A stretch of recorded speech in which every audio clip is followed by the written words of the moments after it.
Bonjour à tous, bonjour à toutes. Aujourd'hui, je vais vous faire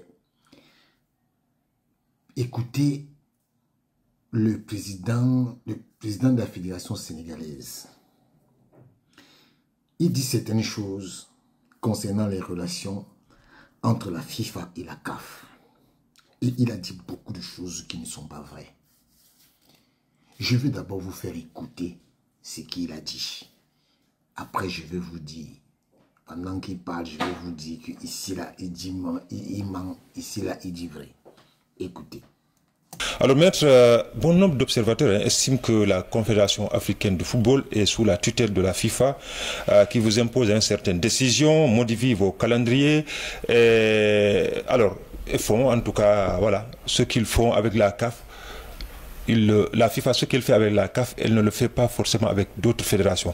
Est-ce que tout ce que vous venez de démontrer, d'expliquer, corrobore cette pensée-là? Écoutez, je pense que je n'utiliserai pas les mêmes termes que vous, en parlant de tutelle. Je dirais que pour moi, c'est un truisme que de dire que la CAF est sous la responsabilité de la FIFA. C'est les statuts même de la FIFA qui font cela. Parce qu'aujourd'hui, l'instance faîtière du football mondial, c'est la FIFA, on le sait. Les directives, les décisions prises par la FIFA s'imposent à la CAF comme elles s'imposent aux autres confédérations. Voilà. Il vient de dire que les décisions de la FIFA s'imposent à la fédération, à la CAF. C'est un mensonge. La Confédération africaine de football est une organisation qui n'est pas membre de la FIFA. Ce sont les fédérations qui sont membres de la FIFA et non la CAF. La CAF est autonome. La CAF n'a pas à suivre les décisions que la FIFA donne. C'est un mensonge. Ce n'est pas de la vérité. Vous voyez, c'est comme ça qu'ils passent leur temps à tromper la population, à tromper le peuple africain. La CAF n'a aucune liaison de vassalité vis-à-vis de la FIFA. Jamais. La FIFA ne peut pas venir imposer quelque chose à la CAF. Sous Ayatou, on le voyait. Et tout le monde le sait. La CAF est autonome et ne peut pas être sous le joug de la FIFA. Voilà les dirigeants eux-mêmes. Voilà un monsieur qui était premier vice-président de la CAF et qui vient raconter des histoires qui a dormi debout. À dormir debout. On continue. Et c'est vrai qu'aujourd'hui, comparé à une confédération comme l'UEFA, nous n'avons pas les moyens d'autonomie qui nous permettent peut-être de ressentir je dirais, cette suprématie de la FIFA sur notre confédération. Vous avez entendu? Et contrairement à l'UEFA, eux, la CAF, ils n'ont pas les moyens d'autonomie. Vous entendez? Ils n'ont pas les moyens d'autonomie comme l'UEFA. Et donc, c'est pour ça que, c'est-à-dire que d'une façon voilée, il manque d'abord que non, il n'y a pas cette relation-là. Et après, il vient dire que, contrairement à la FIFA, il n'y a pas de moyens d'autonomie. Contrairement à l'UEFA, ils n'ont pas les moyens d'autonomie pour faire face à la domination de la FIFA. Vous entendez? C'est un dirigeant de la CAF. Hein? Continuons. Mais n'oublions pas, et ça, moi, je dois à la vérité de le dire, que depuis bientôt 10 ans, je dis bien depuis bientôt 10 ans, si la CAF tient la route, c'est parce que la FIFA l'accompagne financièrement de manière substantielle. Je pèse mes mots, je suis témoin. C'est pour ça que je dis tout à l'heure, moi, je n'ai pas d'amertume. Je constate des choses. Aujourd'hui... C'est faux. C'est faux.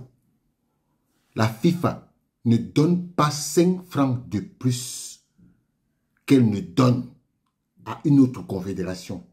Si la FIFA donne $1 à l'UEFA, elle va donner $1 à la CAF, elle va donner $1 au CONMEBOL, elle va donner $1 à l'AFC, elle va donner $1 à l'OFC.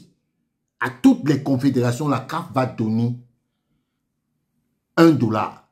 Donc, ce qu'il vous raconte là, c'est du mensonge.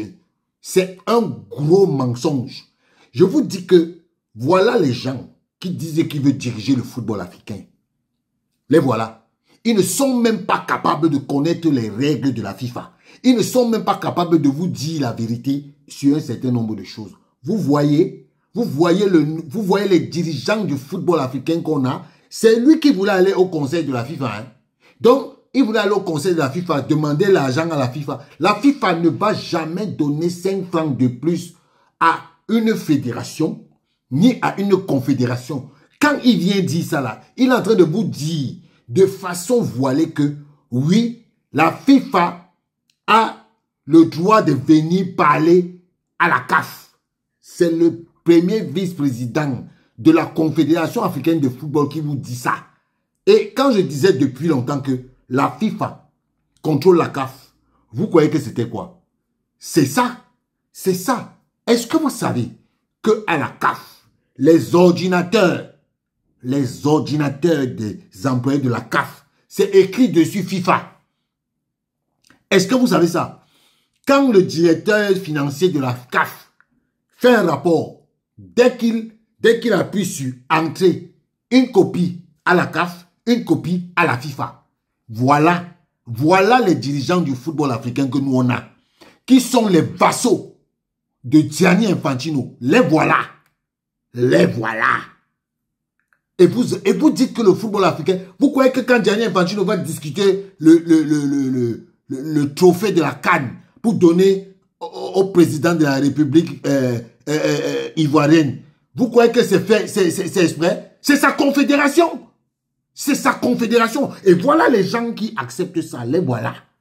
Les maîtres Augustin Senghor, les voilà. Continuons. Si nous voulons avoir plus d'autonomie, c'est à nous de créer les conditions, que ce soit la Confédération africaine elle-même et le regroupement de nos associations nationales, mais les États africains aussi. Oui. Voir comment nous, on peut développer nos propres compétitions, développer un autofinancement du football africain par le football africain lui-même, pour pouvoir moins ressentir cette forme, en tout cas que vous appelez tutelle, d'omniprésence de la FIFA dans les affaires du football africain. Il a dit non. Omniprésence de la FIFA dans le football africain. Donc lui-même il avoue. Lui-même il avoue que la FIFA est omniprésente dans le football africain. Ce n'est pas moi, non. Je dis ça depuis 2021. Ce que lui dit là, je dis ça depuis mars 2021. Le jour où on a élu Motsepe par acclamation. Parce que ce n'est pas une élection qui a eu lieu. Depuis ce jour-là, j'ai dit que la FIFA est aujourd'hui pris la CAF en otage. Je l'ai dit. Je l'ai dit. Donc, quand vous dites les choses, vous voyez seulement que c'est des combats. Non, ce n'est pas un combat. Tant que le football africain ne va pas s'affranchir de ce genre de personnes, les Augustin Senghor, on ne va pas arriver. Tant que le football africain ne va pas s'affranchir des gens comme Motsepe, on ne va pas s'en sortir. Tant que le football africain ne va pas s'affranchir des gens comme les Biron Mosengo, on ne va pas s'en sortir. Tant que le football africain ne va pas couper la tête de Gianni Infantino, on ne va pas s'en sortir. Je vous le dis. Parce que c'est eux-mêmes qui sont les premiers fautifs de la situation. Et beaucoup de gens, même les gens de la Fédération royale marocaine, sont complices de ça. Oui, ils sont complices. Ce qu'il y a, c'est que si la FIFA investit autant en Afrique, c'est normal qu'elle sache où va son argent. Si la FIFA investit, donc il continue de vous faire croire que c'est la FIFA qui investit. Vous voyez jusqu'où les gens sont malhonnêtes intellectuellement. La FIFA investit en Afrique, Elle a quel droit d'investir en Afrique? C'est un mensonge. La FIFA ne donne pas, je répète, ne donne pas 5 francs de plus qu'elle ne donne à l'UEFA, qu'elle ne donne à l'Asie, qu'à l'Afrique. Il parle d'investissement de la FIFA. Quel investissement la FIFA fera en Afrique? Tout ce que la FIFA donne à l'Afrique a droit à ça. Tout ce que la FIFA donne aux fédérations en Afrique, les fédérations ont droit à ça. Vous voyez vous-même. Voilà les dirigeants du football africain qu'on mérite. On continue un peu. C'est la première chose. C'est normal aussi quel est le souci de veiller à ce qu'il y ait une certaine stabilité qui permette à l'Afrique de sortir de sa situation, de l'Afrique du football bien entendu, de marasme économique, organisationnel, de crise, etc., pour pouvoir passer à une autre étape. Et je pense que c'est dans cette logique-là que l'arrivée de Patrice Motsepe était attendue, parce que au départ du président Ahmad, tout le monde a dit qu'il y avait une grande crise à la CAF, il fallait changer, et peut-être que lui, avec son profil de grand homme d'affaires, de manière des finances et de l'économie, de l'industrie, les gens ont pensé à lui. Le manière de l'industrie là, c'est lui qui a mis un déficit de 25 millions de dollars à la CAF. Donc, ils se sont trompés. Ils se sont trompés. Voilà les dirigeants du football africain que nous on mérite. Ils sont partis dire qu'ils ont mis un mania des finances. Mania de quelle finance? Il ne connaît rien dans le football. Il ne connaît rien même aux finances. Vous parlez de quoi? Vous parlez de quoi? Je dis que là où on est là, on est en train de partir de... C'est-à-dire que l'Afrique la FIFA est dans une colonisation du football africain. Et on y est de plein pied plutôt. On y est. Voilà les gens qui disent que ils sont venus pour redresser le football africain. Quel redresser le football africain? Vous vous moquez des Africains ou quoi? On vous a dit que l'Afrique, c'est votre serpillère.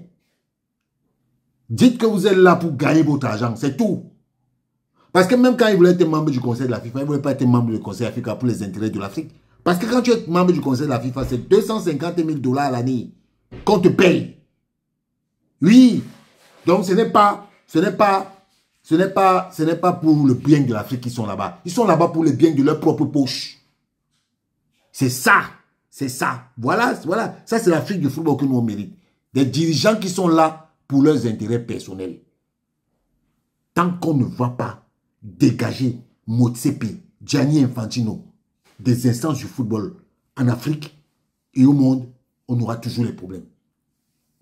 L'Afrique doit mériter des dirigeants indépendants dans le foot.